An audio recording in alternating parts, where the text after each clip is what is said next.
اور جب موسیٰ نے اپنے شاگرد سے کہا کہ جب تک میں دو دریاؤں کے ملنے کی جگہ نہ پہنچ جاؤں ٹلنے کا نہیں، خاص صدیوں چلتا رہوں، پھر جب وہ دونوں ان دریاؤں کے سنگم پر پہنچے تو اپنی مچھلی بھول گئے۔ پھر اس مچھلی نے دریا میں سرنگ کی طرح اپنا رستہ بنا لیا۔ جب آگے چلے تو موسیٰ نے اپنے شاگرد سے کہا کہ ہمارا کھانا لاؤ، اس سفر سے ہم کو بہت تکان ہو گئی ہے۔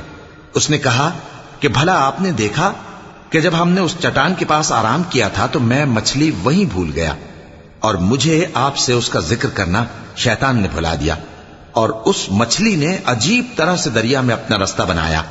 موسیٰ نے کہا یہی تو وہ مقام ہے جسے ہم تلاش کرتے تھے۔ تو وہ اپنے پاؤں کے نشان دیکھتے دیکھتے لوٹ گئے۔ وہاں انہوں نے ہمارے بندوں میں سے ایک بندہ دیکھا جس کو ہم نے اپنے ہاتھ سے رحمت خاص سے نوازا تھا اور اپنے پاس سے ایک خاص علم بخشا تھا۔ موسیٰ نے ان سے جن کا نام خضر تھا کہا کہ جو علم اللہ کی طرف سے آپ کو سکھایا گیا ہے، اگر آپ اس میں سے مجھے کچھ بھلائی کی باتیں سکھائیں تو میں آپ کے ساتھ رہوں۔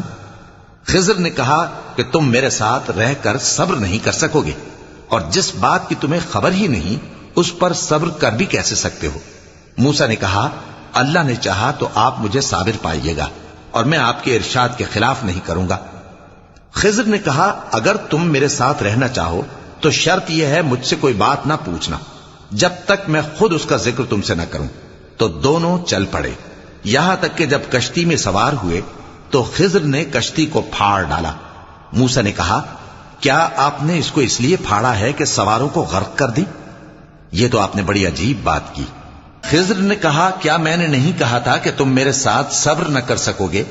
موسیٰ نے کہا کہ جو بھول مجھ سے ہوئی اس پر مواخذہ نہ کیجیے اور میرے معاملے میں مجھ پر مشکل نہ ڈالیے۔ پھر دونوں چلے، یہاں تک کہ رستے میں ایک لڑکا ملا تو خضر نے اسے مار ڈالا۔ موسیٰ نے کہا کہ آپ نے ایک بے گناہ شخص کو ناحق بغیر قصاص کے مار ڈالا، یہ تو آپ نے بری بات کی۔ خضر نے کہا کیا میں نے نہیں کہا تھا کہ تم سے میرے ساتھ صبر نہیں ہو سکے گا؟ انہوں نے کہا کہ اگر میں اس کے بعد پھر کوئی بات پوچھوں یعنی اعتراض کروں تو مجھے اپنے ساتھ نہ رکھیے گا کہ آپ میری طرف سے عذر کے قبول کرنے میں حد کو پہنچ گئے ہیں۔ پھر دونوں چلے، یہاں تک کہ گاؤں والوں کے پاس پہنچے اور ان سے کھانا طلب کیا۔ انہوں نے ان کی ضیافت کرنے سے انکار کیا۔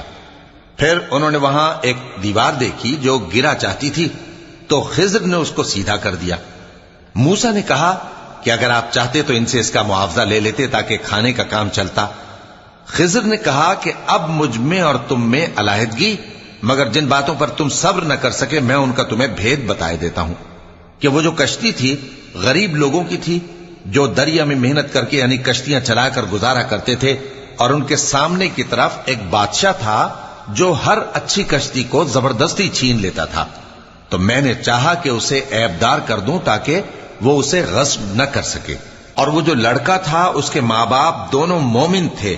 ہمیں اندیشہ ہوا کہ وہ بڑا ہو کر بد کردار ہوگا تو کہیں ان کو سرکشی اور کفر میں نہ پھنسا دے، تو ہم نے چاہا کہ ان کا پروردگار اس کی جگہ ان کو اور بچہ عطا فرمائے جو اخلاقی پاکیزگی میں بہتر اور محبت میں زیادہ قریب ہو۔ اور وہ جو دیوار تھی سو 2 یتیم لڑکوں کی تھی جو شہر میں رہتے تھے، اور اس کے نیچے ان کا خزانہ دفن تھا، اور ان کا باپ ایک نیک آدمی تھا۔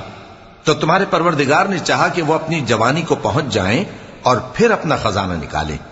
یہ تمہارے پروردگار کی مہربانی ہے، اور یہ کام میں نے اپنی طرف سے نہیں کیے، یہ ان باتوں کی حقیقت ہے جن پر تم صبر نہ کر سکے۔